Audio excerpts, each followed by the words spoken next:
En direct mordu! On est en direct pour une tranche de vie d'un investisseur immobilier, saison 2, épisode 2. Super content d'être avec vous. Est-ce que ça vous est déjà arrivé, un soir de pluie, gros orage, de penser à votre bloc, puis de vous demander si vos locataires ne pataugeaient pas dans l'eau? Est-ce que vous avez déjà eu le sentiment, en achetant un immeuble qui avait plusieurs fissures, puis que ça pouvait causer des gros problèmes? Malheureusement, on est toujours mal informé de ce type de choses-là. On ne peut pas tout connaître en tant qu'investisseur immobilier. Moi, personnellement, le premier flip que j'ai fait, j'ai eu une dépense supplémentaire d'à peu près 25 000 parce qu'il y avait des problèmes de fondation. Puis même suite à ça, parce que j'ai voulu économiser un petit peu puis le faire moi-même, on a eu de l'infiltration d'eau au sol puis on venait de tout rénover. Les histoires à cauchemar, ça peut arriver souvent à cause de ça. Donc, c'est pour ça qu'on a décidé ce soir d'avoir un invité spécial qui va venir nous parler de la thématique, l'entretien et la réparation des fondations des immeubles de votre parc immobilier.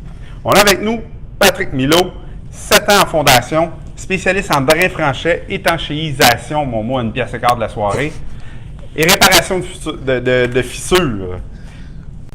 Patrick, oui. Bienvenue, tranche de vie d'un investisseur immobilier. Merci Content de t'avoir avec nous. Merci. Salut. Avant de commencer, Patrick vous fait un beau cadeau. Les gens qui vont partager le live durant la soirée, donc partager le live, taguer un ami, liker, vont, à la fin de la soirée, on a une carte cadeau de la SAC pour un bon scotch, ou ce que vous aimez. Gracieuseté de SOS Fondation. Sous-sol. Ça va. Sous-sol, excuse. Bon, c'est toi qui décides. Sous-sol, ben oui, c'est moi qui décide. Je renchéris par-dessus ça, parce que si mon invité est généreux, nous autres, on va donner une formation aussi à tous ceux qui vont avoir partagé, liké et tagué un ami. Donc, on va revenir un petit peu plus tard. Pour commencer, pour être certain qu'on ait un beau succès, je vous le réitère comme d'habitude, notre live est interactif. Je ne le vois pas, Yann, il faudrait que je réfléchisse. Hein? Parfait. Oui, parce qu'il y a du monde de connecté. Oui, je vois ça. Parfait, j'arrive. Donc, faites comme moi, on fait toute la même chose. Tu peux prendre ton téléphone, c'est le moment. Gâté. Et voilà. Donc, je vais aller partager sur ma page personnelle, sur mon journal. C'est où qu'on va le chercher? On va chercher sur la page Mordus d'immobilier. Faites attention, hein, les mordus. Il y a une page, il y a un groupe. La page, l'information défile sur la page. Le groupe, l'interaction passe sur le groupe. Donc, je vais partager sur profil numéro 2. OK. Voir tout.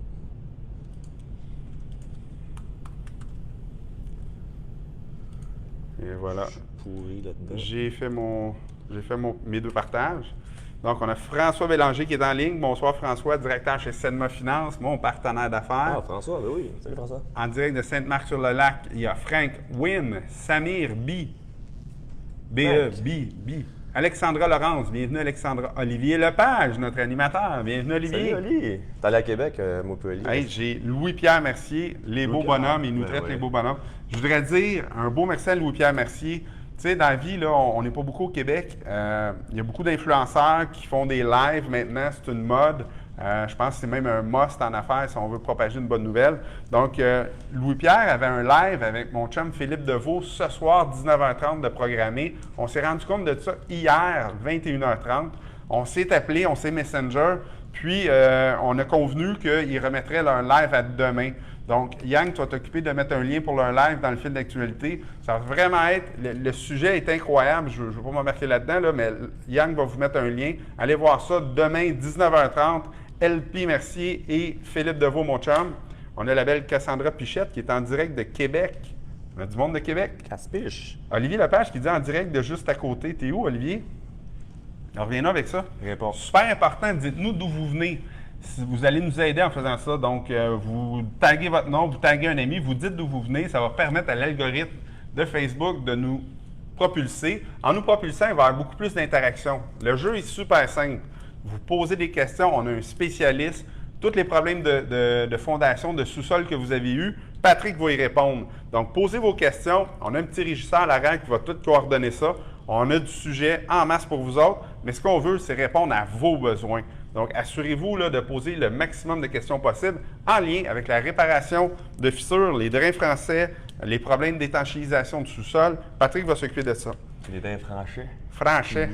Ouais. Hein? À ce Juste temps-là, pour des fois, ouais. il manque de salive dans ma bouche que je Puis parle des comme fichures, ça. les dents franchées, juste pour enchérir avec Louis-Pierre. Ouais. Moi, il m'a donné une petite formation en vente parce qu'on s'entend quand l'entrepreneuriat, c'est souvent de la vente. Puis très bonne formation, une formation Louis-Pierre. Je ne sais pas s'il en donne encore du, C'est une machine du de vente. B2C ou s'il Ouais, est ouais. plus en B2B ces temps-ci, mais une machine à aller voir pour vrai. Great. On approche la cinquantaine de spectateurs. Ça va bien ce soir. Ça avance rapidement. Patrick, est-ce que tu peux m'expliquer, en gros, c'est quoi un spécialiste en réparation en fondation? C'est quoi ton travail? Ça consiste en quoi? Yes. En gros, majoritairement, on vient vraiment creuser avec les pépines. C'est nous autres que le monde n'aime pas nous voir. Parce que quand on vient, c'est ça, ça cause du dommage. Quand on vient, c'est parce qu'il y a des problèmes. Souvent des problèmes que le monde ne savait pas, en fait. Des dégâts d'eau, des problèmes de fondation. Fait qu'on s'en vient avec nos pépines, nos excavatrices, puis on creuse jusqu'à la footing. Fait qu'on fait du gros dommage. Fait que ça consiste vraiment à venir réparer les fondations, tout ce qui est spécialisé dans les fondations, filtration. Puis, Donc, vous empêchez l'eau de rentrer dans notre sous-sol. En gros, ça ressemble à ça. On veut pas d'eau, on veut pas d'humidité, ça crée de la moisissure. Good. Puis, ton entreprise se spécialise avec les multilogements. C'est quoi c'est quoi qui vous démarque des autres entreprises? Ouais, Si j'appelle chez SOS Fondation, ouais, SOS Sous-sol. Ouais. Pourquoi je dis toujours Fondation? Je ne sais pas. C'est un beau mot. Ouais, on fait des fondations. Ouais, ça fait la job. Ce qui nous différencie, en gros, mais c'est sûr que en étant investisseur, je connais la game des investisseurs. Puis, je donne beaucoup je pourrais dire, de contenu, des vidéos, des affaires de même. J'essaye vraiment d'aider le monde à essayer de comprendre. Sur des chantiers, je fais des vidéos pour essayer que le monde comprenne un peu comment ça fonctionne. Qu'est-ce qui s'est passé pour qu'on en arrive à un dégât? Puis comment qu'on fait pour l'arranger? C'est quoi la technique? Parce qu'on voit trop souvent des entrepreneurs boboches qui font un peu n'importe quoi, puis je m'en viens reprendre les jobs, en fait. Fait que j'essaie de créer du contenu. Je vais essayer d'en faire plus, vraiment des formations, des contenus là-dedans pour informer le monde. Mais présentement, un petit manque de temps. Oui, c'est difficile, c'est toujours difficile. Ouais. Donc, spécialiste, entretien, réparation, vous venez, vous analysez le problème, vous allez excaver au bon endroit. Fait que, tu sais, c'est complexe, là, tu sais, on voit pas ce qu'on fait là, quand on ça. est... Il y a beaucoup de surprises. Justement, dans un chantier qu'on fait cette semaine à Montréal, c'est un triplex à Montréal. On creuse en arrière parce que l'eau pénètre à l'intérieur. Fait qu'on va étanchéiser la fondation de l'extérieur, puis mettre un drain français avec un bassin pour recueillir l'eau. Puis on a commencé à creuser, on ne savait pas, mais il manque une fondation. Il y a la fondation de 8 pieds à gauche, la fondation de 8 pieds à droite, puis au milieu, il y a un 6 pieds qui n'a aucune fondation, rien du tout. Ah ouais? Fait qu'elle essaie de m'embraner un peu sur la terre, puis oublie ça. Ça marche pas, hein? Fait que là, la petite madame, la cliente, excusez-moi du terme, Ouais. on l'a fait venir. Fait que là, la solution, c'est de recouler une nouvelle fondation pour justement bloquer l'humidité puis l'entrée d'eau, puis après ça, membraner le tout pour régler le problème. Fait que c'est des petites surprises souvent dans ce domaine-là. Good. Moi, j'ai plein de questions. J'attends que vous posiez les vôtres, sinon je sortirai les miennes. Ouais, je commence? Ouais, comment? Parfait. Entretien de fondation, vérification pré-achat. Fait que dans le fond, il vaut mieux toujours prévenir que guérir. Dans Yes. ce cas-ci, qu'est-ce qu'on peut faire dans notre pré-vérification avant de faire venir un inspecteur ou de t'appeler toi en disant écoute, je vais acheter un immeuble et je ne sais pas ce qui se passe. Là. Peux-tu venir jeter un œil à mon problème? Bien sûr. Il y a des moyens avant qu'un inspecteur, comme tu dis, ou moi je viens, de déceler ça. Je vais essayer de vous l'expliquer brièvement, sans rentrer dans les termes trop compliqués. Mais en gros, on s'entend que s'il y a beaucoup de fissures dans la fondation, si tu en vas voir, tu vas voir le nombre de fissures de ta fondation. S'il y en a beaucoup trop, tu as un problème. S'il y en a une à l'est puis une à l'ouest, puis qui sont énormes, tu vois que ton bâtiment s'est affaissé un peu. OK, Là, ça peut donc être la des problèmes structurels. disposition des fissures Oui. va te donner des Ah, mais indices. beaucoup. La forme des fissures, quand ils sont en V, j'essaie de faire des signes pour le monde qui écoute. Quand ils sont en V énormément, on voit que le bâtiment s'est affaissé de même aussi. OK. Les fissures qui sont... Fait que ça serait quoi? Ça serait dû à une mauvaise compaction du sol, une mauvaise portabilité du sol On s'entend que... lors de la... Oui, ça peut être une des causes des footings trop petites. C'est dur à savoir au début. Mais on s'entend qu'au Québec, il y a beaucoup d'argile, de glaise. Puis c'est comme un peu le pire ennemi pour les fondations parce qu'avec la sécheresse puis les pluies torrentielles, ça vient gonfler ou s'assécher. S'assécher. On est pareil. Puis ça vient vraiment déstabiliser le bâtiment. Donc souvent, quand c'est ce cas-là, c'est des pieutage pour venir chercher le roc puis vraiment le stabiliser. OK. OK.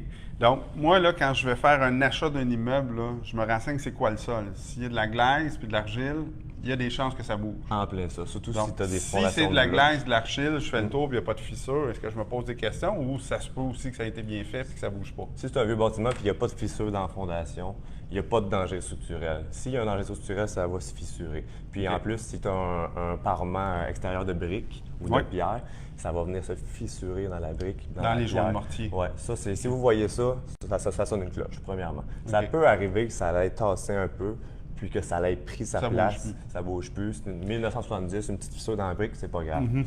Ouais, mais s'il y en a vraiment beaucoup, là, ça sonne une alerte. C'est là d'appeler soit un ingénieur, soit nous, ou un compétiteur. Il y en a plein d'autres. Bien, moi, j'ai déjà appelé un compétiteur pour en parler. Ils ont fait une belle job. Ils sont venus, ils nous ont expliqué ce qu'il en était. On parle d'un 16 logements à Longueuil.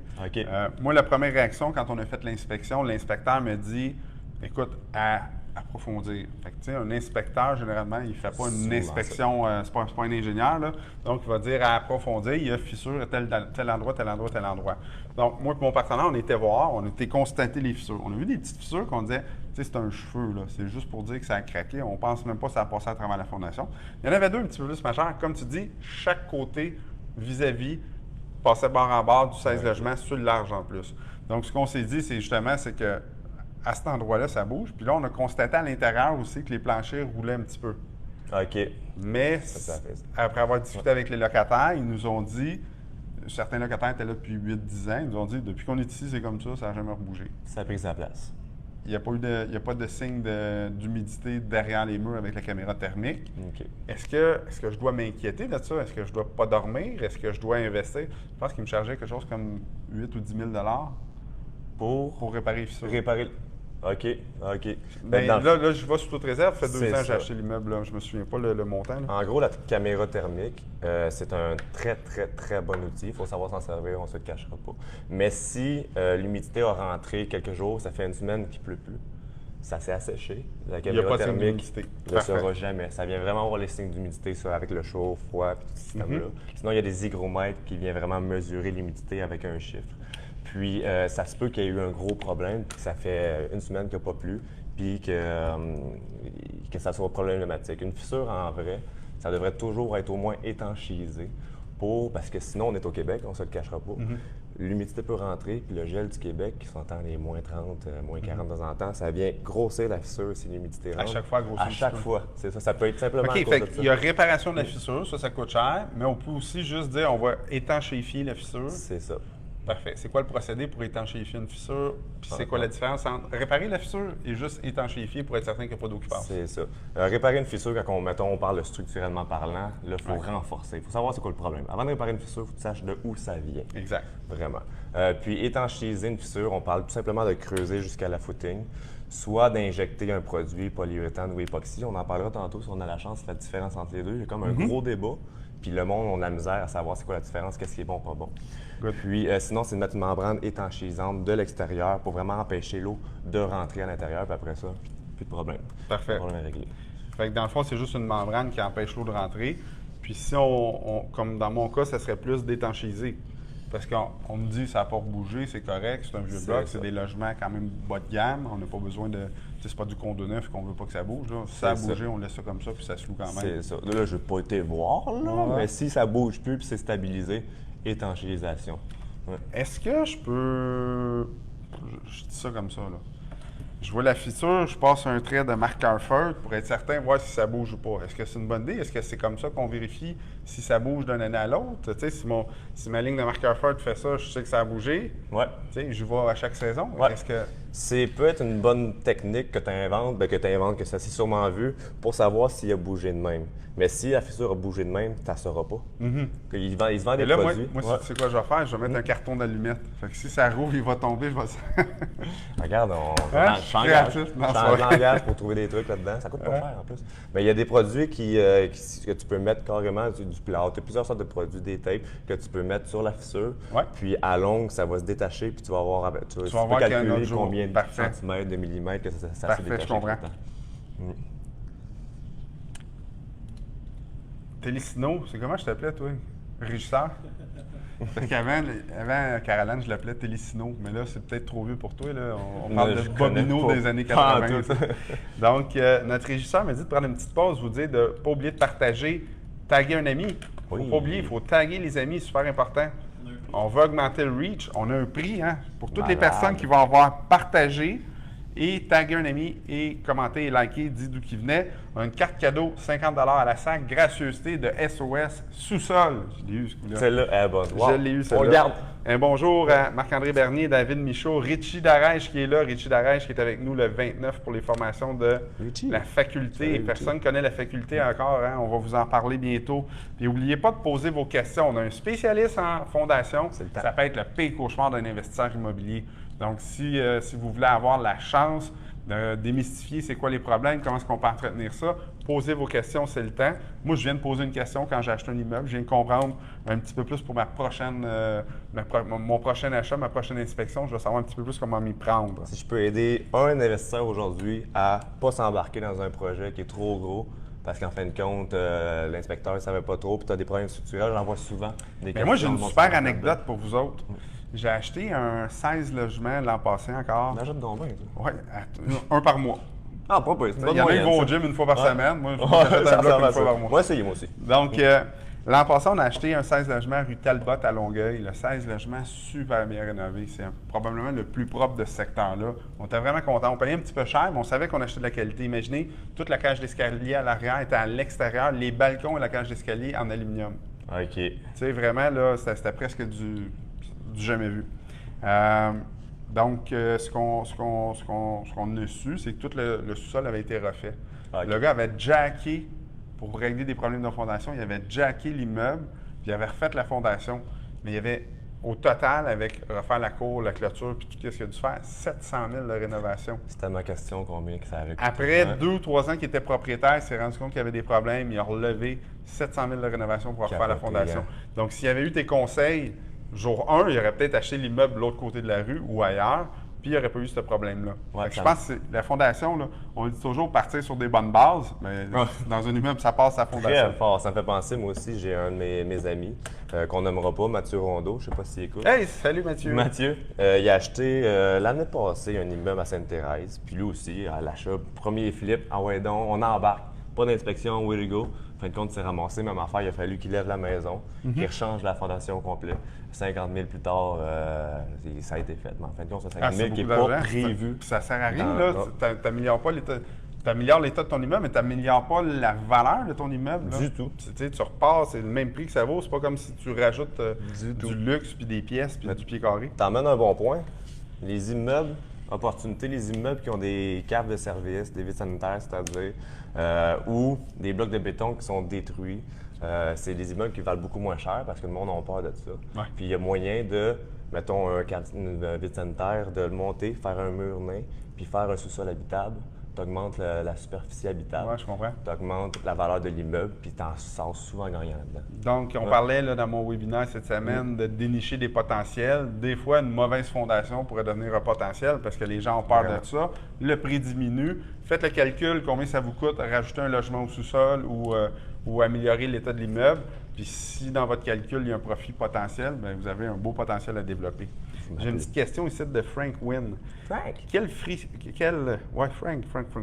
fissures sont urgentes et quelles sont plus esthétiques et mineures? Comment est-ce qu'on différencie les deux? Bonne question, Frank. Donc, on pourrait dire que les fissures mineures sont des fissures de retrait. C'est-à-dire que le béton, quand il coule la fondation, quand il va perdre son eau, il fait sa cure, il sèche, il y a des fissures. Le béton, ça craque, OK? On va se le dire. Il y a des fissures qui se créent. C'est souvent dans les ouvertures de fenêtres, les ouvertures de portes. Quand il y a une ouverture, c'est-à-dire la faiblesse de la fondation, il va y avoir des petites fissures qui vont se créer en bas puis en haut de la fenêtre. Une fissure qui est verticale. Il fallait que je fasse ça dans ma tête, horizontale, verticale, pour être sûr de savoir si je me trompe pas. Fait qu'il y a des fissures qui sont verticales ou un petit peu en angle. Ça, ces fissures-là, habituellement, c'est des fissures de retrait qui sont mineures, passives. On commence à avoir des grosses fissures, 1/8 de pouce, vraiment des fissures majeures où il y en a 12 dans l'immeuble. Là, ça commence à être plus dangereux et plus majeur. Donc, les fissures de retrait, ça, il y en a. Tous les immeubles, vous allez en avoir si vous n'avez pas eu dans. Moi, je pense que j'en ai une sur ma maison qui a moins de 10 ans, puis je pense qu'il y en a depuis la première, deuxième année. Fissure de retrait, est-ce que ça peut être ou est-ce qu'il y a la jonction entre la fondation de mon garage et la fondation de mon sous-sol. J'ai comme un garage qui est encastré là. Dans cette partie-là, j'ai pas de sous-sol. En dessous, c'est 14 tonnes de roche. Je sais pas combien il y a de roche, mais c'est beaucoup de roche. Puis là, après ça, ça, c'est habitable. Il y a une fissure directement là. C'est justement, c'est une faiblesse du bâtiment, ça peut être exactement là. Si tu vois... Puis j'ai pas eu de craque là, dans le mortier, vois-tu ta dalle de béton à l'intérieur ou c'est un plancher fini? Des fois, on voit aussi la dalle de béton. Mais ça n'a pas craqué. Ah, OK. Parce que ça peut être fait en 2 sections différentes. Puis ça se peut que, mettons, c'est un garage. Oui, c'est un garage. Ça se peut que le garage, la footing soit moins grosse. La maison, la footing soit plus grosse, fait que la portée est différente. Oui, ils l'ont juste coulé en 2 shots différents. Ça se sépare, ça peut être ça aussi. Puis avec à un moment donné, le gel a rentré puis l'humidité, puis ça leur craqué. Mais en gros, c'est pas des fissures majeures. Qu'est-ce que tu me conseilles de faire? L'eau ne peut pas rentrer, elle va rentrer comme dans le sous-sol du garage qui est en roche. Oui, mais étanchéisé pareil, parce que comme je disais... l'eau va rentrer, ça grossit, ça grossit. En plein ça. Ça peut en venir à être plus structurellement parlant si ça vient trop grossir. Je comprends. Good. On a une question de Frédéric Leclerc. Bonsoir, Frédéric. Je pense que c'est la première fois que tu nous poses une question. Hein? Je suis bien content que tu sois là. Membrane delta ou membrane liquide? Je pense que Frédéric, il connaît ça un peu. Frédéric, tu es en construction, tu connais ça un peu. On va démystifier ça. Mais en gros, tu as raison sur membrane delta, puis tu as raison sur membrane liquide. C'est 2 affaires différentes qui se complètent en fin de compte. Ça m'emmène à un point que je vais essayer de parler. Je prends des notes, mais je ne prends pas de notes en fin de compte, je fais semblant. Tu mets une membrane liquide sur ta fondation, carrément une membrane élastomère qu'on appelle, c'est pas un pitch, pas un goudron, c'est vraiment de meilleure qualité qui vient protéger ta fondation. Puis tu mets une membrane delta qui est une membrane protectrice par-dessus. Ça va empêcher, mettons, s'il y a des roches au remblai, d'impacter la membrane élastomère. Fait que les deux sont travaillés ensemble? Toujours. Toujours. Ça dépend des situations. Majoritairement ensemble. Okay. Puis, dans le fond, la membrane delta t'assèle au pourtour. Donc, il ne devrait pas avoir d'humidité ni d'eau qui passe, qui va toucher à ta membrane élastomère. Puis, si jamais ça y va, tu as une membrane élastomère qui vient protéger aussi. C'est une double protection qui est assez importante, tu es sûr, de ta shot. Mais ça m'en vient à parler aussi. Il y a du monde qui font des drains français puis qui ne mettent pas de membrane. Ou au contraire, membrane, pas de drain français. Ça prend un va avec l'autre. Parce que si tu membranes ta fondation... Mais ça m'amène à ma prochaine question ou l'autre de près. C'est à quoi ça sert le drain français? Parce que tu sais, drain français, bonne question. Ça ne dit pas grand-chose. Je prends pour acquis. On entend toujours parler, on sait que ça peut coûter cher, mais à quoi ça sert? Comment c'est installé? Oui, bonne question. On s'entend que, si vous ne savez pas, je vous l'apprends, dans le sol, il y a une nappe phréatique de l'eau dans le sol. T'es tout au courant? Ça, je suis au courant. Oui, parfait. Fait que la nappe phréatique, ça, c'est la nappe phréatique. Je suis un gars de visuel, fait que j'aime ça le monter. Ça se peut qu'en plein milieu de l'été, elle soit basse, puis à fond des neiges, elle monte, ça monte beaucoup. Puis ça se peut qu'il n'y en ait jamais eu en 60 ans, puis à cause des constructions, ça vient peser comme des bateaux sur la nappe phréatique. Ça vient monter. Fait que tu n'as jamais eu de problème. En fin de compte, il y a beaucoup de construction, puis là, la nappe phréatique monte, puis tu as des problèmes. Fait que, c'était quoi la question déjà? La question, c'est à quoi sert le drain français, puis comment ça fonctionne? C'est parti. Fait qu'en gros, le drain français, ça, c'est ta maison. Il est alentour. Ça vient recueillir la nappe phréatique avant qu'elle monte par-dessus tes fondations. Fait que ça, c'est 6 pouces plus bas que ma fondation. Le drain français? Oui. C'est une erreur que le monde font. Je vois souvent des compétiteurs où tout le monde, il se fie à la footing, il se fie à la fondation. Il faut se fier à ta dalle de plancher intérieur. Il faut que je sois plus bas que ma dalle de plancher intérieur. C'est ça, c'est 100% ça. Le code du bâtiment, il est mal écrit, fiez-vous pas là-dessus. Ça va marcher dans 90% des cas, mais pas tout le temps. Si je peux vous apprendre ça aujourd'hui, c'est une question d'examen pour vrai. Parfait. Puis, j'étais allé faire une soumission il y a 2 semaines. Il y a un compétiteur qui a fait le drain français alentour, membrane, super bel job. Ça recoule encore. Pourquoi ça recoule encore? Tu as une idée? Il a fait une membrane tout le tour. Ça a passé par en dessous de la fondation? Le drain français. Tu sais, parce que si ma membrane est étanche, là, je peux pas aller en dessous pour comme une piscine, ça soit étanche 100%. C'est ça, un morceau de robot. Parce que le drain français, il l'a mis, comme tout le monde le met, à côté de la footing. OK. Ça marche dans 90% des cas, mais là, je vais essayer de visualiser, d'imager. Le client que je suis allé voir, sa dalle de plancher intérieur était plus basse que sa footing. Ils ont comme creusé, baissé le sous-sol, fait que sa dalle de plancher intérieur était plus basse que la footing. Donc, le drain français, l'eau passait ici, en dessous du drain français, puis remontait en dessous. Ça. Donc, le drain français, il était trop haut. Donc, ça passait en dessous. Mais ça, continue on de n'a rentrer. aucune chance de vérifier ça quand on achète un immeuble. Quand j'ai acheté, malgré moi je l'ai bâti, là, mais si j'achète une maison existante, comment je fais pour savoir que le drain est à bonne hauteur? Inspection par caméra, first, il faut aller creuser, ça donne aller une idée. voir. Tu as des caméras qui viennent vraiment voir la profondeur et tout, mais précisément parlant, il faut le voir, ça prend un visuel. Okay. C'est très dur de savoir sinon. Parfait. Fait qu'en gros, lui, juste pour une petite anecdote, montrer qu'il ne faut pas vous acheter, bien, c'est dur à savoir, là, mais lui, on voyait que sa dalle de plancher était plus basse. Fait que déjà, ça sonne une alarme. Lui, qu'est-ce qu'il faut faire? C'est qu'il faut creuser l'extérieur, refaire une nouvelle footing plus creuse. Parce que je ne peux pas mettre le drain français en bas de la footing, ça va déstabiliser le bâtiment. Ouais. Puis là, parce ça que la peut créer... footing va vouloir tasser. C'est parce ça. que ça, c'est plus mou. Là, c'est pas... En plein ça, tu viens enlever l'humidité, La portabilité du sol. Puis ça le déstabilise. Fait que ça, c'est... Je veux pas prêcher par ma paroisse, mais pognez pas n'importe qui pour faire ça, parce que ça peut créer des gros problèmes. Parfait. On a Youpi qui est là. Youpi? Mon chum Youpi, son vrai nom, Youpi. C'est vrai? Ah ouais? Ouais. C'est Y-O-U. Tu peux pas être malheureux. P-P-Y. Ouais, il est toujours de bonne humeur. Il rit tout le temps. On a Cassandra. Je la Est-ce connais. qu'il y a un moyen d'éliminer l'ocre ferreuse à long terme? Hey, c'était ma question sur le bord. Hey, elle vole les punches. Hey, Cassandra. elle a eu le... la tabarouette. Ben comique. Est-ce qu'il y en a un moyen C'est quoi la question? D'éliminer l'ocre ferreux? à long terme? Comment est-ce qu'on fait pour la contrôler à tout le moins? Ouais. First, je viens de dire ocre ferreux, on dit tout le temps ça, c'est ocre ferreuse. Ça sert à rien dans la discussion, mais pas grave. Il y a une nouvelle. OK, on va parler. Attends, c'est on va quoi en pour parler commencer? de ça. Je vais barrer tout de suite ma question. Ouais. Parce que là, on parle comment est-ce qu'on l'élimine. Probablement que, comme moi, quoi, là? 90% des gens ne savent pas c'est C'est quoi. vrai. On va starter à la base. L'ocre ferreuse, c'est une bactérie de fer qui est dans le sol, majoritairement dans la nappe phréatique que je viens de vous montrer. Ça s'enchaîne, c'est bon ça. Donc, c'est une bactérie qui est carrément toute dans la nappe phréatique. Quand il vient chercher l'humidité, l'air, ça vient créer une grosse boue orange. Je sais pas si vous avez déjà on a déjà vu ça. les photos, le drain français, grosse boue orange, il est bouché. Il est bouché, il n'y a rien à voir. Fait que ça, c'est l'ocre ferreuse. C'est une bactérie de fer qui vient vraiment s'oxyder. Donc, ça, c'est le fléau numéro 1 des drains français. Puis, de nos jours, des recherches de fous à faire. Pas de solution. En fin de compte, il y en a qui injectent un gaz d'ozone, des compagnies qui font ça. Ça revient à chaque année, ça revient à chaque mois, puis ça le multiplie. Fait qu'en gros, juste pour vous plugger ça, il y a comme une nouvelle technologie qui vient de sortir. Ça a sorti cette année. C'est une machine qu'on vient mettre à l'intérieur du bâtiment. Puis il y a un minuteur qui vient injecter de l'eau ozonée. C'est pas pareil comme injecter un gaz d'ozone, parce que le gaz d'ozone, first, il peut rentrer dans le bâtiment puis c'est nocif. Okay. Mais l'eau ozonée, ça vient contrôler. C'est pas de l'eau qui a de l'ozone d'injecter dedans, c'est de l'eau transformée en eau ozonée. À chaque, mettons, ça dépend de ton niveau d'ocre ferreux, mais à chaque une semaine, à chaque un mois, à chaque jour, ça vient injecter de l'eau ozonée partout dans ton drain français. Ça vient le nettoyer, puis ça vient éliminer toute ocre ferreuse. Fait qu'on consent qu'il est là.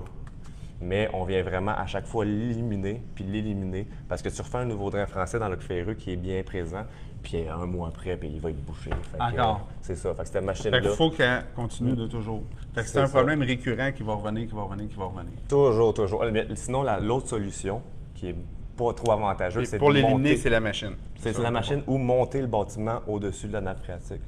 Tu sais comment ça coûte monter un bâtiment au-dessus de la nappe phréatique? On ne fera pas ça à Ça soir, coûte ça cher. tente dessus. Ou sinon, il y en a un qui est à Saint-Lazare. À Saint-Lazare, il y a beaucoup d'ocre ferreuse en passant, si vous voulez. Oui, Yang, il fait. Ah, c'est vrai?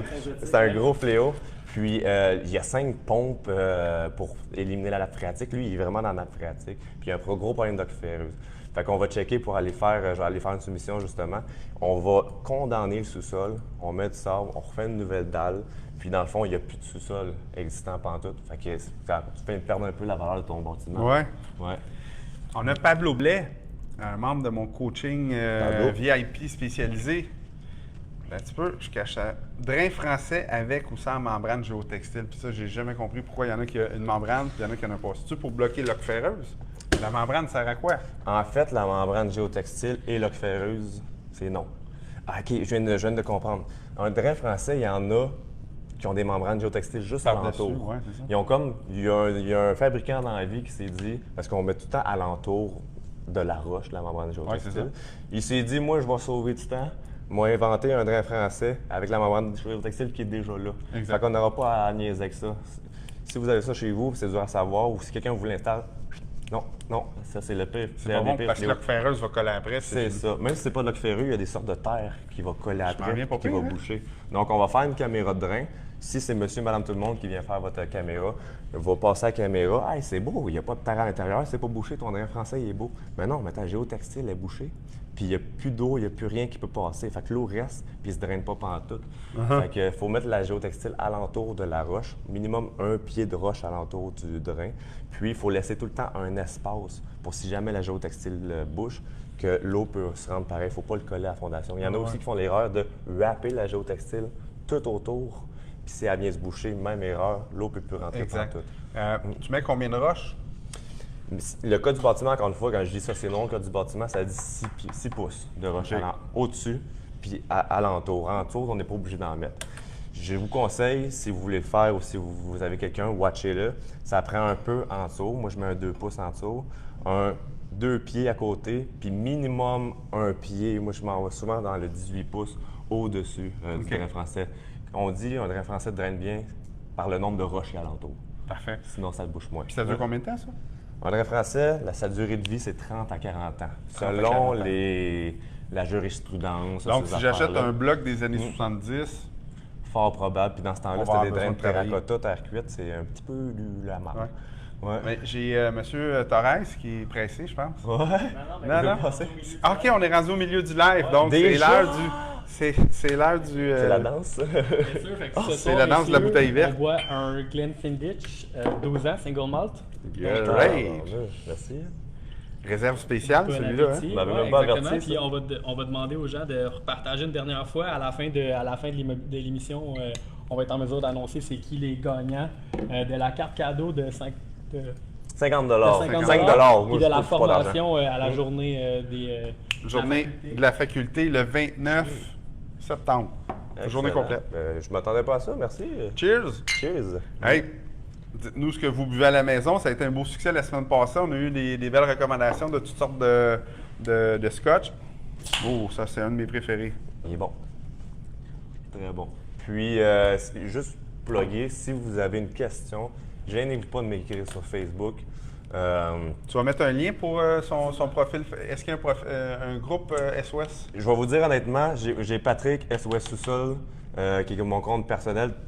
Écris pas ça parce que j'y vais pas souvent. OK. Lequel qu'on t'envoie personnel? Vraiment Patrick Milo.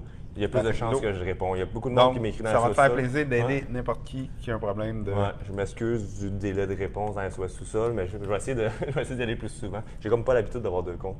Great. Fait que c'est ça. Dans ces temps-ci, je suis dans le jus, fait que je vais essayer de vous répondre. Je réponds à la fois, ça se peut que ça soit 2-3 jours plus tard. Si vous êtes pressé, appelez-moi sur mon site internet, il y a mon numéro. Great. Ça me fera plaisir. Bon, mais je suis bien content qu'on ait passé à travers ça. Une nouvelle question de Dave Redwater. Dave, est-ce qu'avoir de la végétation, plantes, buissons, fleurs autour de la maison, en proximité de la fondation, peut être risqué? C'est où le breaking point, puisque ça peut être dangereux? Ouais. C'est le party des bonnes questions. Bonne question, Dave, en passant. Je dis souvent quand je fais des soumissions, puis je vois... Ah, ça m'amène à autre question. Parce que je dis souvent quand je fais des soumissions, puis que je vois qu'il y a de la végétation, là, le monde sont contents, les petites madames. Hey, as-tu vu mes fleurs, mes plates-bandes sur le bord de la fondation? Puis moi, je suis péteur de party, je dis enlevez ça. C'est eux qui décident, honnêtement, ça ne dérange pas. C'est juste que quand tu as une plate-bande près de ta fondation, on l'arrose. La terre, c'est de la terre noire souvent, ça absorbe l'eau puis ça l'emmène près des fondations. Fait que tu as beau avoir le meilleur système, j'ai déjà vu ça. Tu as un nouveau système de drain français, super beau, membrane, l'eau rentre à l'intérieur. Tu as un apport d'eau proche de ta fondation, un jour, le drain ne fournit plus, même s'il est bon. Donc, ça, c'est à éviter. On veut, selon les normes, avoir une pente à partir de la fondation de 2 % qui écoule l'eau vers l'extérieur de la fondation. Donc 2 % ça ressemble à quoi? Okay. C'est très peu. Moi, je suis bon. Non, c'est vrai. 2 % c'est peu. J'ai pas les chiffres exacts, 1 pouce calculé là, c'est facile. Là, mais 2 % c'est très peu. Juste pour dire que l'eau reste pas. Quand tu as une pente négative, déjà là, c'est un ça gros part problème. tout de suite, là, ouais. Ouais.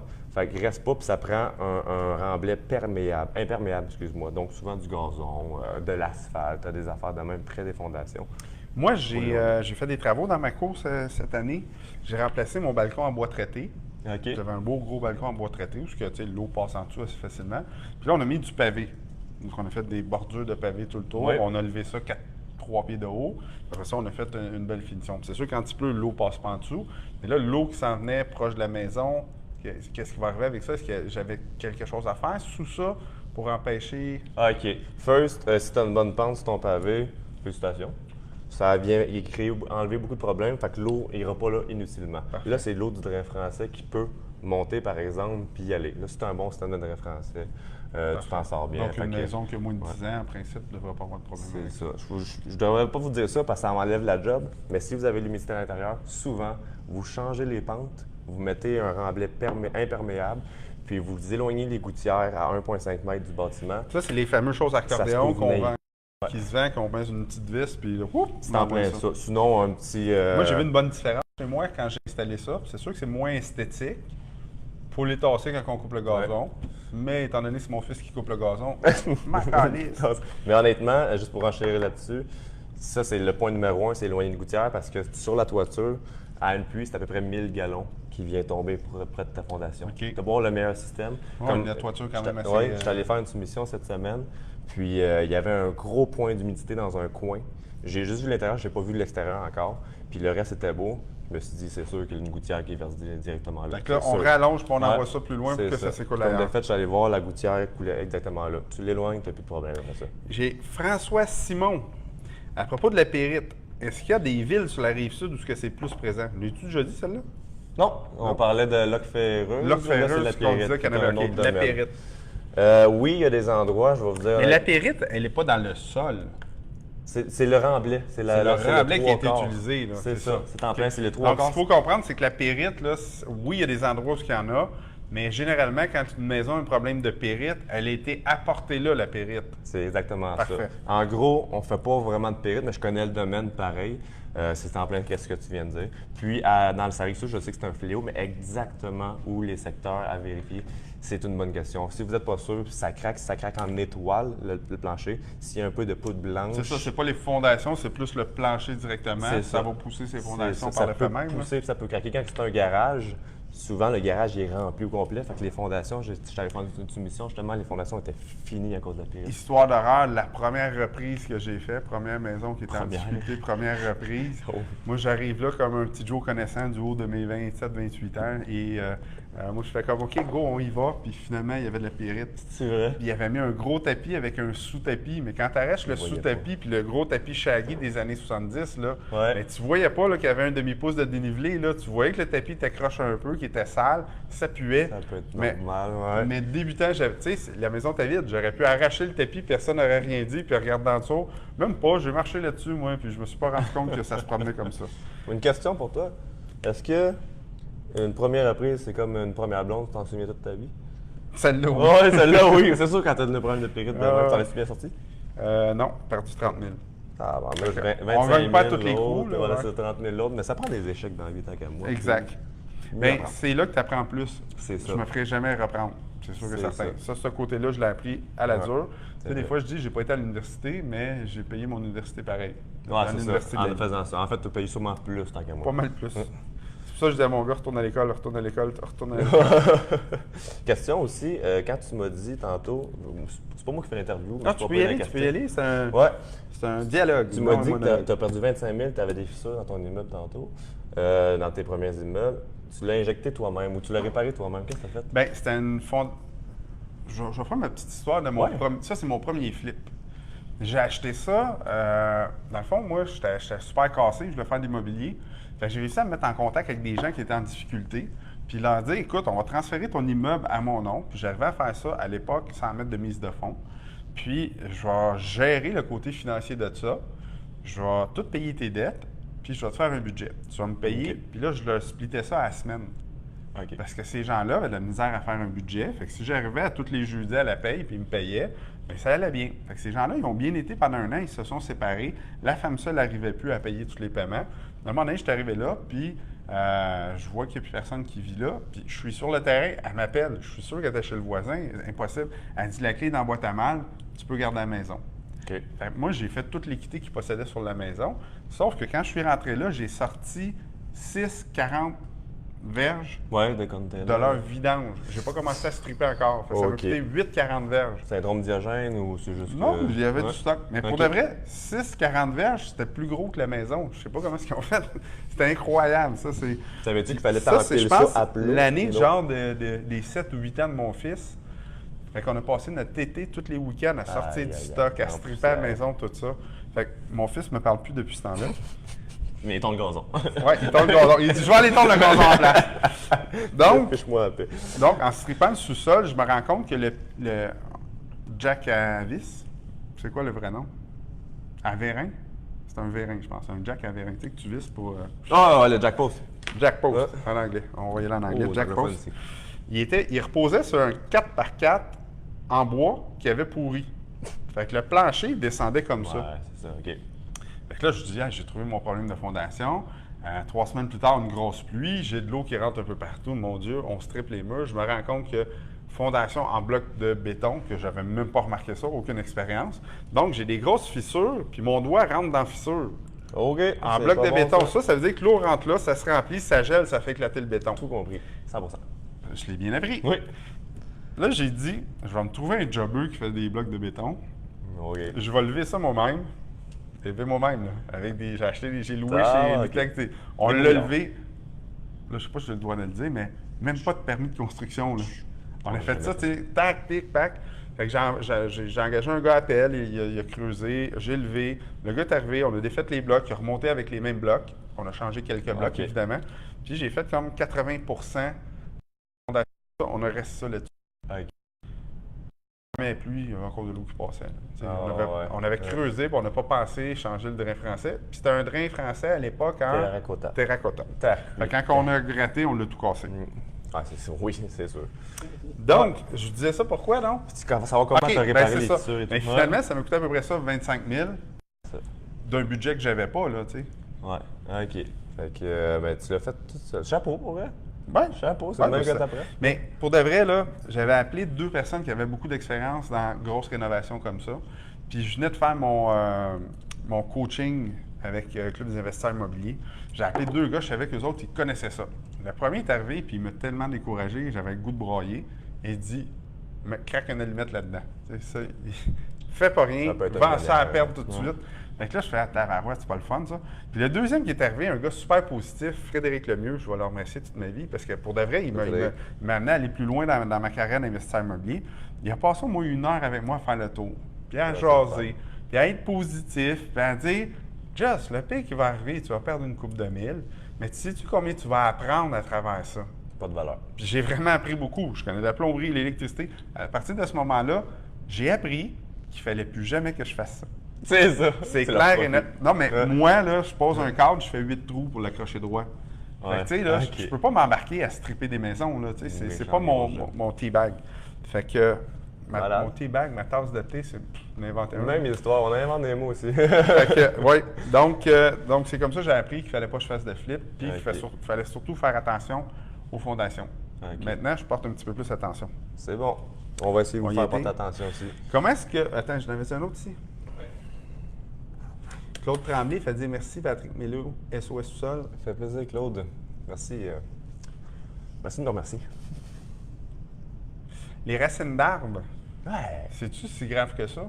Ça pour le drain français, pour la fondation? Oh, oui. Il y a des... Je ne vous nommerai pas. Au pire, j'ai un document que si vous m'écrivez en privé, je vais essayer de vous l'envoyer dans un court délai. J'ai un document qui explique toutes les sortes d'arbres, leur longueur de racines, qu'est-ce qui peut créer des problèmes. Tout ce que j'explique, c'est vraiment écrit puis en résumé.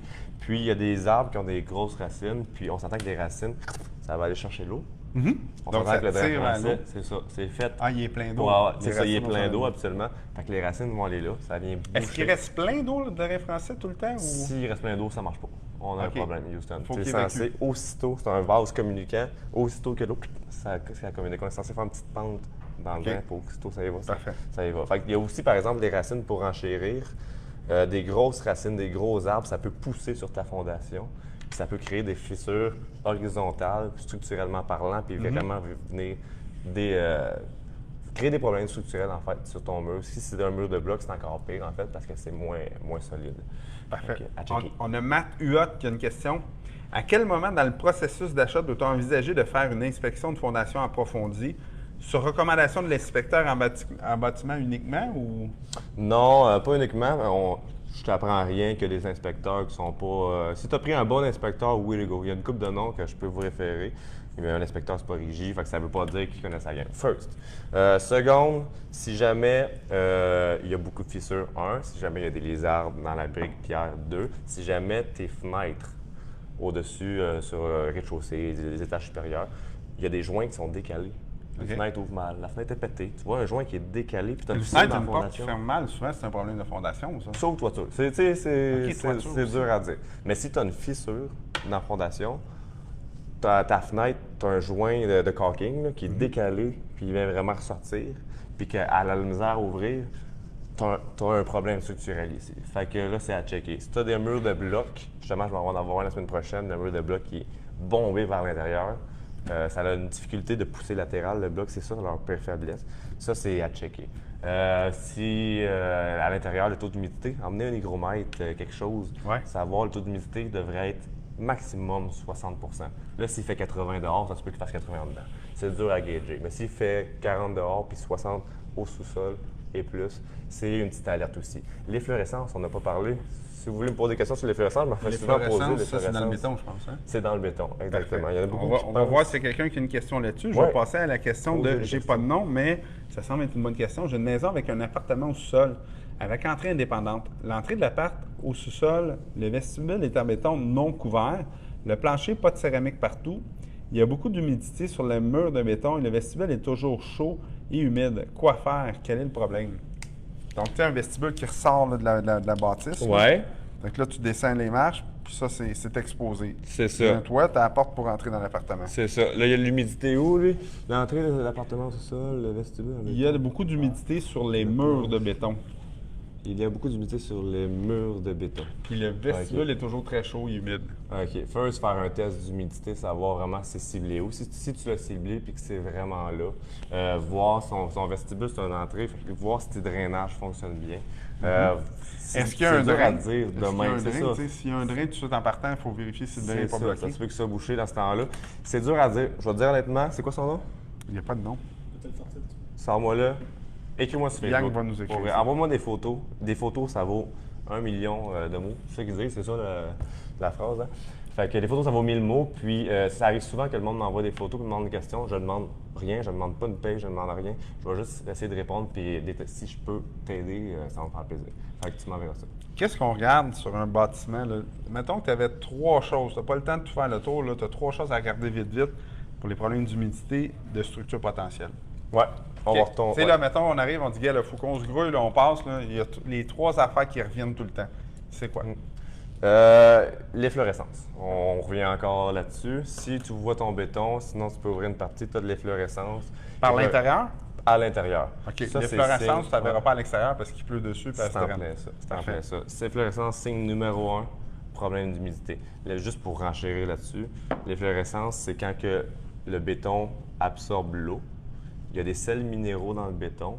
Puis quand ça sèche, les sels minéraux sortent du béton. Donc, si tu pourrais manger ça, c'est vraiment des sels minéraux, les fluorescences. Okay. Donc, c'est signe que l'humidité a rentré et a séché. Donc, signe d'humidité, il y a un problème à quelque part là. Odeur de moisi. Si tes murs en bas, ils commencent à bomber, ils commencent à avoir du moisi, ça, c'est les signes extrêmes vraiment. Sinon, c'est sûr qu'avec un hygromètre, moi j'ai un hygromètre pour venir voir vraiment l'humidité, ça c'est des signes indéniables vraiment qu'on peut voir. Si tu as des fissures à des places, c'est vraiment d'aller spotter. Puis ton plancher qui vient bomber. Il y a plusieurs signes. En fait, c'est vraiment une accumulation de signes qui vient vraiment dire si tu as un problème. Puis si vraiment tu as un problème d'humidité, on peut aller inspecter le drain français avec une caméra, voir s'il est fonctionnel. Puis on vient vraiment cibler. Dans notre compagnie, je suis sûr que je prêche pour ma paroisse. Ben, c'est normal, tu es là pour ça. Oui, on vient vraiment cibler le problème. Il y a plusieurs compagnies, c'est comme, on change de drain français, on fait la membrane. On vient vraiment passer une caméra, on vient cibler. J'avais un meeting justement avec l'équipe de gestion de nos immeubles. Puis ce matin, je disais, écoutez, quand tu as un professionnel qu'on connaît un peu moins, qui n'a pas une relation de confiance de bâti, est-ce que vous pouvez toujours demander, est-ce qu'il y a une autre option? Oui. Qui est parfait. Tu me dis que c'est ça. Est-ce qu'il y a une autre option en quelque part? Est-ce qu'on peut faire d'autres choses? étirer la durée de vie utile de vos articles. Toit, porte et fenêtre, drain français, fondation, briques, joints. Donc, super important, étirer la durée de vie. Je donnais l'exemple à mon équipe ce matin. Une toiture coûte 80 000 sur un 40 logements. Ça dure à peu près 20 ans. C'est 4 000 par année. Si j'étire pendant 3 ans, je viens de faire 12 000 de profit net. C'est 12 000 de plus dans mes poches.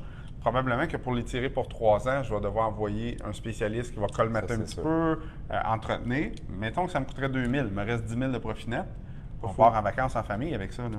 Pas fou, c'est bon conseil. Puis moi, ça ne me coûte pas plus ou moins cher. Là. Dans ma gestion, j'ai juste fait une saine gestion. Il me reste 10 000 de plus. Mais tu as dit quelque chose que j'aime, c'est que partir en famille. tu fais venir un spécialiste pour venir voir puis entretenir. La plupart du monde vont l'étirer puis là, c'est là que faire. Puis là, à un moment donné, 100 000. ça coûte. C'est ça. Si la toiture finit par couler, bien là, mon 10 000, je viens de le perdre.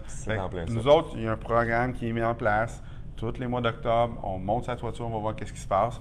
Tous les mois de fin mars, début avril, quand il n'y a plus de neige, on monte sa toiture et on va voir si tout s'est bien passé durant l'hiver.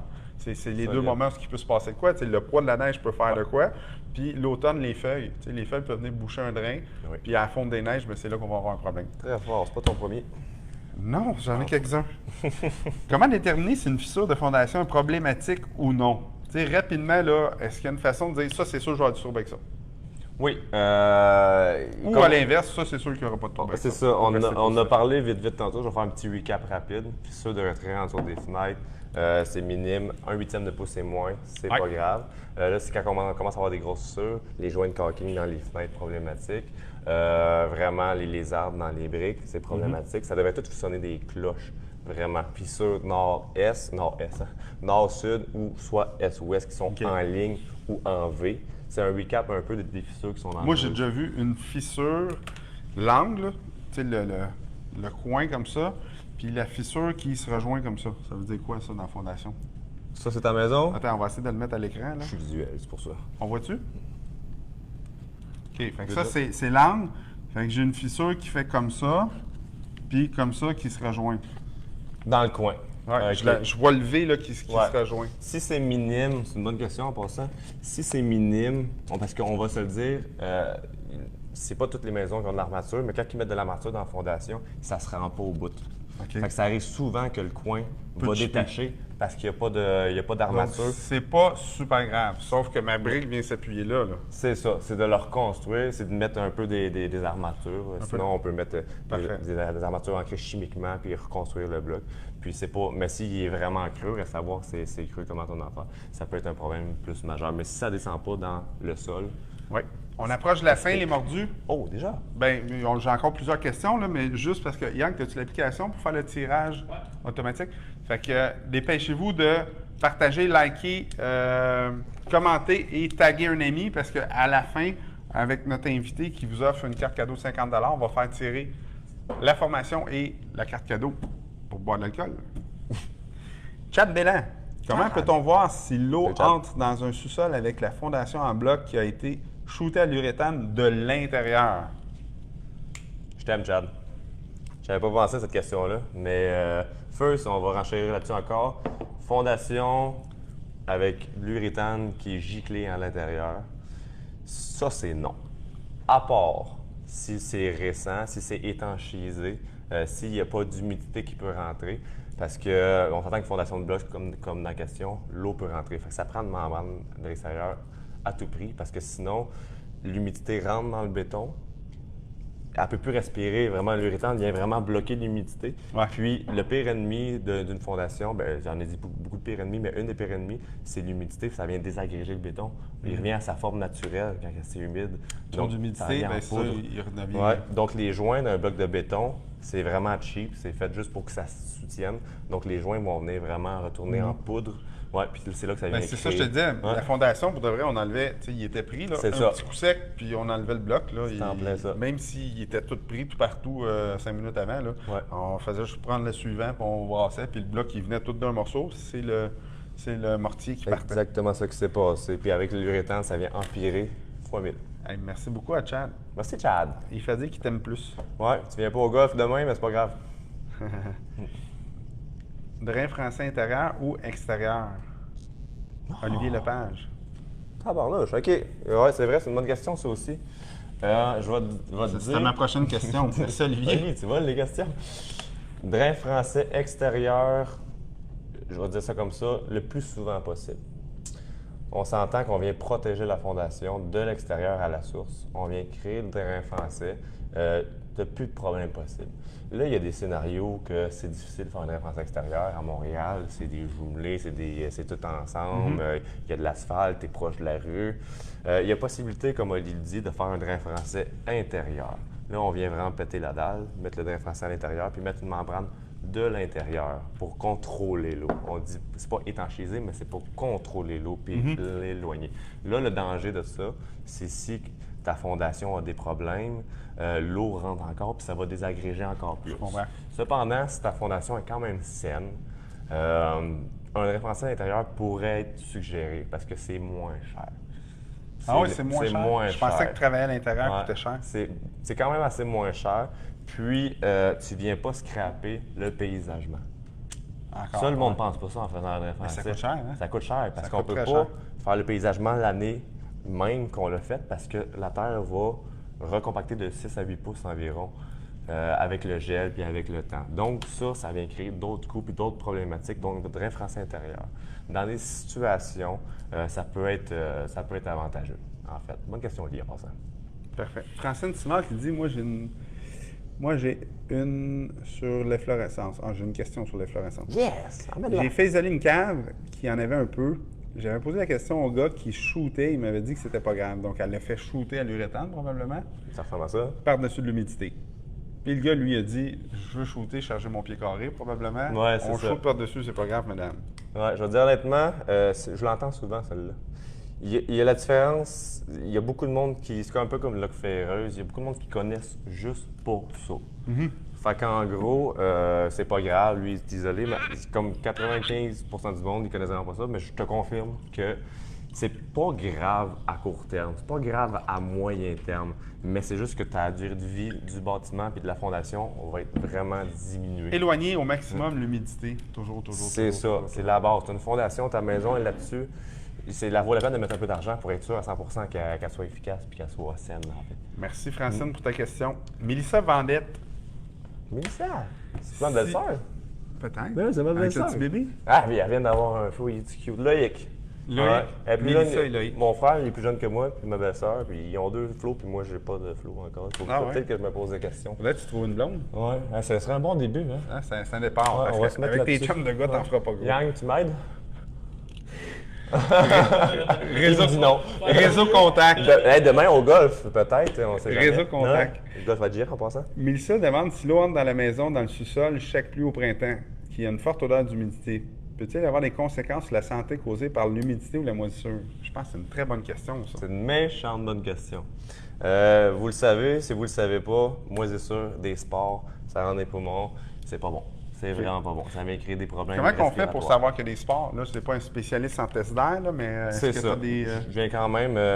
first, on va voir des moisissures. Si on le voit pas, s'il est en arrière des murs, c'est pas si pire, mais ça peut venir à être en avant. Puis là, c'est là que c'est la moisissure qui vient créer des spores des champignons. Fait que c'est pas si pire, mais à un moment donné, ça va venir à être sur le G-Proc, puis ça va être pire.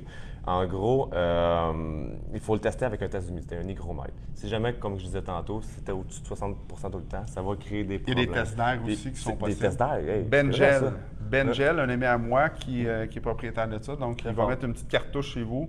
Ouais. Je me souviens pas comment ça fonctionne. Tu craques la cartouche, puis là, ça tire de l'air pendant 20 minutes. Il ramène ça au laboratoire, puis il va dire s'il y a des spores ou des contaminants dans ton air. Avec ça, tu es sûr à 100%. Maintenant, il t'envoie la cartouche, tu la renvoies un purolator. OK. Personne ne vient chez vous, tu sais, c'est super facile. Il a développé une technologie. Bengel.co.com, là, vous allez trouver, googlez ça, B-E-N-J-E-L. Très bon. Puis vous renchérir un peu, si c'est pas assez humide, ça peut aussi créer des problèmes. Fait que c'est de gager ça. Ayez un hygromètre chez vous, ça coûte 10$ Canadian Tire, puis ça peut vous donner un indicateur. J'ai une question de Olivier Lepage. Non, les moellons. Isoler ou non les fondations à moellons? en pierre de moellon? Isolé avec... Attends, on va peut-être dire aux gens c'est quoi de la pierre de moellon? Oui. En fait, dans le temps, dans le bon vieux temps, dans le temps de nos grands-parents... Dans le temps de Ticoun et Timé, là. C'est ça, non, je connais pas ça. Fait en gros, ils faisaient les fondations, ils mettaient des pierres empilées, ils mettaient un petit peu de mortier de réparation. Ça, c'est des fondations, généralement, qui ont 3 pieds de large. C'est ça, c'est large en tabarnak. Un petit peu en angle, là. C'est en plein ça. Fait qu'ils mettaient un mortier, mais ça, le mortier était fait avec de la chaux. Donc, la qualité, juste pour vous dire que la qualité est vraiment moindre. Donc, qu'est-ce qui se passe, c'est que le mortier vient vraiment se désagréger très rapidement, puis ça peut créer des problèmes d'humidité. Fait que si tu isoles ça à l'uréthane, c'est pire que les blocs, c'est pire que fondation de moellon, tu isoles jamais ça à l'uréthane. Tu fais juste respirer avec un espacement. Tu l'isoles, mais au moins tu t'assures que ton moellon respire. Puis il vient étanchéiser le bord si jamais l'humidité rentre. Dominique Dunn, ce qu'il nous demande, parce qu'on est vraiment sur la fin, n'oubliez pas, partagez, likez, là, on sélectionne le gagnant dans quelques secondes. Dominique Dunn, quels sont les différents produits pour injecter les fissures? Je voulais en parler, puis j'ai complètement oublié. Tu as en gros les deux classes, c'est époxy, polyuréthane.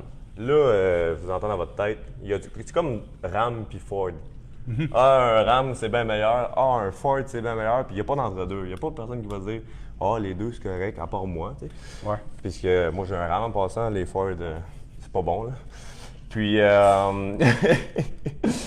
vais un peu démystifier la différence des deux. Moi, j'aime pas tant l'époxy, mais ça peut être utile, par exemple. L'époxy, tu injectes ça quand tu as un problème structurel. Ça vient ressouder, c'est comme ton os que tu casses. Ça vient ressouder encore plus solidement ta fondation. Mais si ton problème... Ça va recraquer à côté, si ton problème structurel n'est pas réglé, ça va recraquer juste à côté. Si tu injectes ça puis ton mur est un peu humide, parce qu'on s'entend que tu as une craque, l'humidité peut rentrer, ça ne collera pas, ça ne va pas marcher. Si tu as du 3/4 à l'intérieur, ton époxy peut se perdre puis tu ne le sauras jamais. L'époxy, j'ai bien la misère avec ça. Tandis que le polyuréthane, ça vient gonfler. C'est ça, l'autre question, c'est ça. Époxy ou polyuréthane de Cassandra? Ah, c'est bon ça. Elle connaît ça, c'est ça. Le polyuréthane, ça peut gonfler, ça prend de l'expansion. Fait que si jamais tu perds un peu de polyuréthane, ça va faire un bouchon, puis ça va faire de l'expansion, puis ça va venir vraiment tout boucher les micro-fissures, puis tout vraiment venir boucher les fissures en fin de compte. Ça vient. Le polyuréthane, il faut que tu mettes de l'eau, il faut que ça soit humidifié. Fait que tu viens laver ta fissure, fait que tu es sûr que ça va se coller. Si tu as, de l'eau justement qui rentre à l'intérieur, tu peux mettre du polyuréthane, ça va l'aider à réagir. Puis en plus, si ça rebouge, ça va suivre les mouvements. Une fondation, c'est censé, des gros bâtiments, avoir des joints de séparation parce que ça bouge, puis tu veux que ça bouge avec le mouvement. Une fissure, on peut voir ça comme un joint de séparation. Fait que tu veux juste mettre un produit flexible. En principe, peut-être que les immeubles, malgré peut-être pas une petite maison, mais les immeubles devraient avoir des joints de dilatation. C'est ça. Moi, j'ai pris connaissance, je ne sais pas si j'ai pris connaissance, mais si on va se promener au 10-30, vous allez voir, il y en a par terre parce que c'est une dalle qui bouge. C'est en plein on la voit très bien par terre, là, les joints de dilatation. Puis là, ça fait quoi? Ça fait 15 d'années? 10-30? 12 ans? À peu près. Une douzaine d'années. Ben, la première section, là. Première section, peut-être une douzaine d'années. Puis on commence à voir que ça a joué. Là. Ça a peut-être dû à changer le joint de dilatation bientôt. Par contre, ça a permis à ce que tout le béton reste d'une pièce. C'est ça. Tu sais, s'il n'y avait pas eu ce joint-là, il aurait craqué. Le béton est super beau, le joint de dilatation va être dû à changer bientôt. Probablement qu'ils ont une technique pour ça, je ne connais pas ça. Fait qu'une fissure, c'est comme un joint de dilatation. À moins que tu aies des gros problèmes structurels, c'est pas la même game. Puis, si jamais tu veux renforcer, puis tu dis, le polyuréthane, ça ne renforce pas, c'est juste mou. Tu peux quand même mettre des plaques de renforcement structurel J'ai vu ça, de bord en bord. Est-ce que c'est miraculeux? Je vous annonce aujourd'hui, no way. S'il y a des petits mouvements mineurs, ça peut venir le soutenir, mais si ton bâtiment bouge, ta plaque, elle sert à rien pantoute. Je viens de me en Beauce un peu, je suis allé là-bas, ils disent rien pantoute. Ah ouais? T'es pas Beauceron? Pas Beauceron, mais j'ai une de mes ex, il y a longtemps qui était Beauceron. Ouais, il a pris des petits plis. Hey, j'ai Olivier Lepage qui me dit beau placement de produit, Joss. Je ne sais pas de quoi il parle, je ne sais pas s'il peut préciser. La bouteille, hein, peut-être, hein, je l'ai mis plus proche.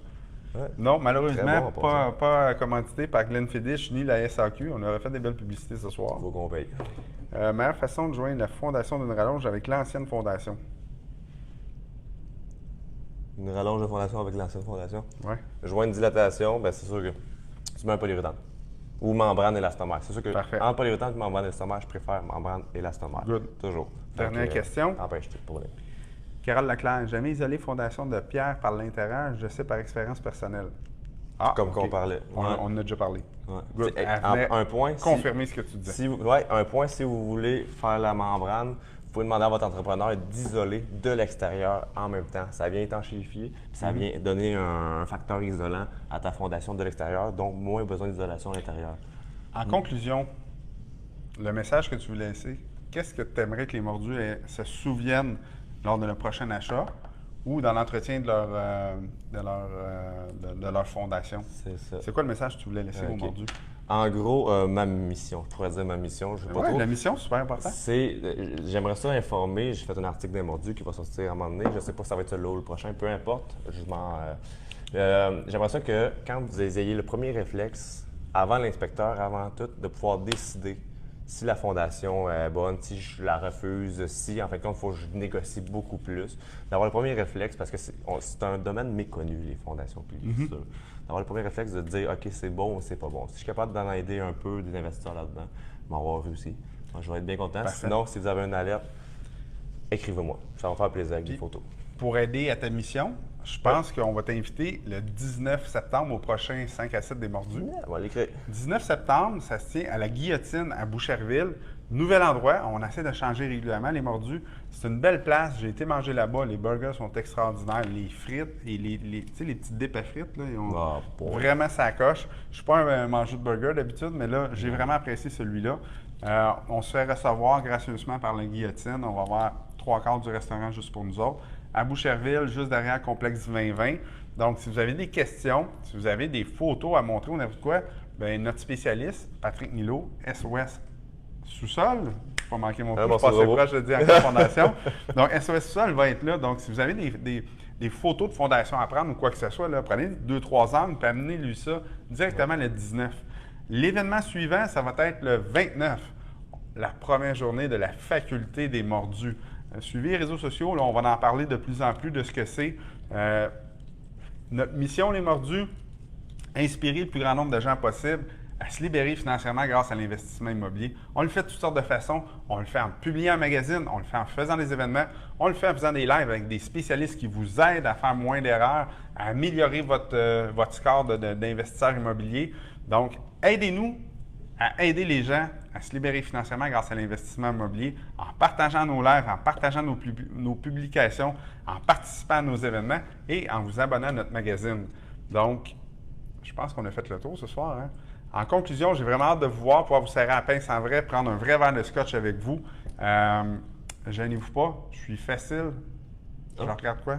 Facile. Ah, les gagnants! Il fallait que je regarde mes messages. Je suis sur le point d'oublier les gagnants. Le gagnant de la formation, donc Dave Redwater a gagné la formation. Donc, tu vas pouvoir, Dave, on va entrer en contact avec toi via Messenger.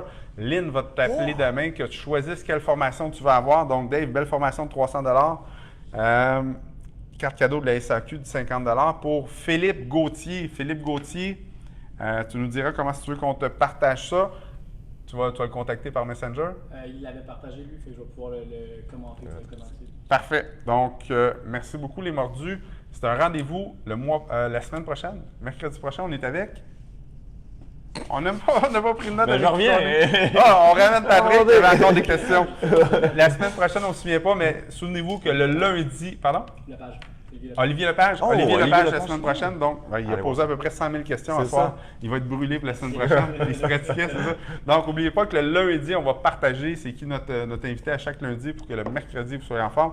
Tantôt, je parlais de LP Mercier qui a eu la délicatesse avec son chum Philippe Deveau de reporter leur live à demain soir. Soyez-y demain soir, 19h30. Il nous parle de plein de stratégies pour l'immobilier, justement, la vente en immobilier, toutes sortes de stratégies. Merci beaucoup d'être là. Aidez-moi à faire ma mission, partager mes lives, partager nos lives, partager nos événements. On veut rejoindre le plus de gens possible. Merci. Bonne soirée. C'est fini.